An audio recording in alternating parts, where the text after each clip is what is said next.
लालच इंसान को अंधा बना देती है, उसके सोचने समझने की शक्ति को नष्ट कर देती है। हेलो एवरीवन, मैं हूँ श्रद्धा सिंह। एक छोटी सी प्यारी सी कहानी जिससे हमें बहुत कुछ सीखने को मिलता है।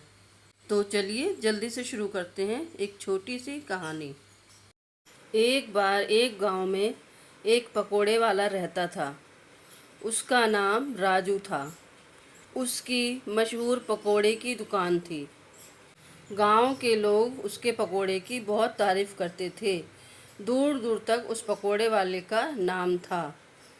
रोजाना उसकी दुकान में भीड़ लगी रहती थी। लोगों का आना जाना लगा रहता था। राजू के पकोड़े का स्वाद ही अलग था। लोग पकोड़े खा करके अपनी सारी परेशानियां भूल जाया करते थे। राजू अधिक से अधिक धन कमाना चाहता था और वो रोज नई नई तरकीबें सोचा करता था कि किस तरीके से हमारा धन बढ़े, और वो रोज नई योजना बनाया करता था। उसको पैसों से बहुत प्रेम था और जल्दी से जल्दी बहुत सारा पैसा कमाना चाहता था।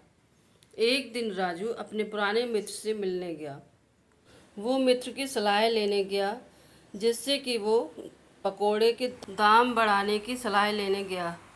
और जब उसने अपने दोस्त को ये सारी बात बताई कि किस तरीके से हम पकोड़े के दाम बढ़ाएं ताकि हम ज़्यादा से ज़्यादा धन कमा सकें। जब ये सारी बात उसके दोस्त ने सुनी कि राजू अधिक धन कमाने के चक्कर में है, तो वो चिंतित हो गया और बोला, तुम्हारे पकोड़ों का स्वाद बहुत अच्छा है और दाम भी कम है। तुम्हारी दुकान में ग्राहकों की भीड़ लगी रहती है। राजू के दोस्त ने राजू से पकोड़े का दाम बढ़ाने के लिए मना किया, लेकिन राजू का लालची मन सुनने को तैयार ही नहीं था। वो पकोड़े का दाम बढ़ाने का निर्णय ले चुका था और उसने पहले दिन ही पकोड़े के दाम बढ़ा दिए। अब उसकी दुकान धीरे धीरे खाली रहने लगी, क्योंकि पकोड़े महंगे होने की वजह से लोग उसके पकोड़े नहीं खरीद रहे थे। अब राजू सोचने लगा, ऐसा कैसे हो सकता है? मैं तो ज़्यादा धन कमाना चाहता था और अब तो कोई आना भी नहीं पसंद करता है। राजू को अब कुछ समझ नहीं आ रहा था। उस दिन वह दुकान जल्दी बंद करके अपने घर वापस चला गया।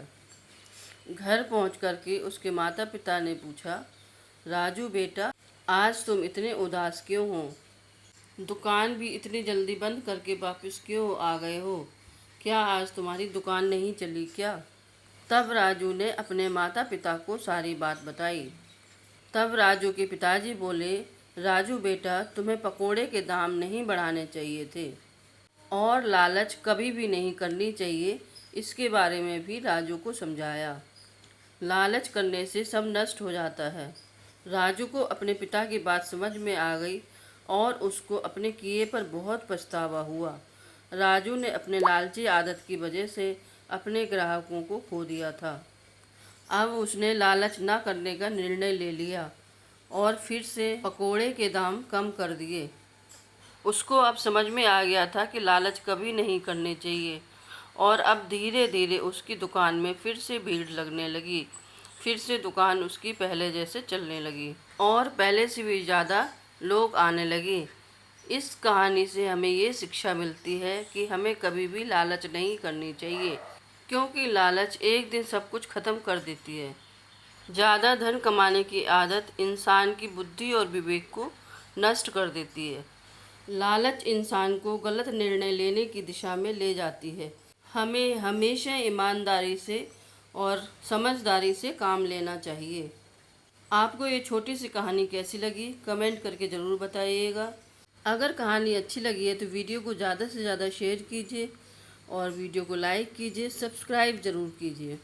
साथ ही बेल आइकन प्रेस कीजिए ताकि आगे आने वाली सारी नोटिफिकेशंस आपको मिलती रहें। Thanks for watching.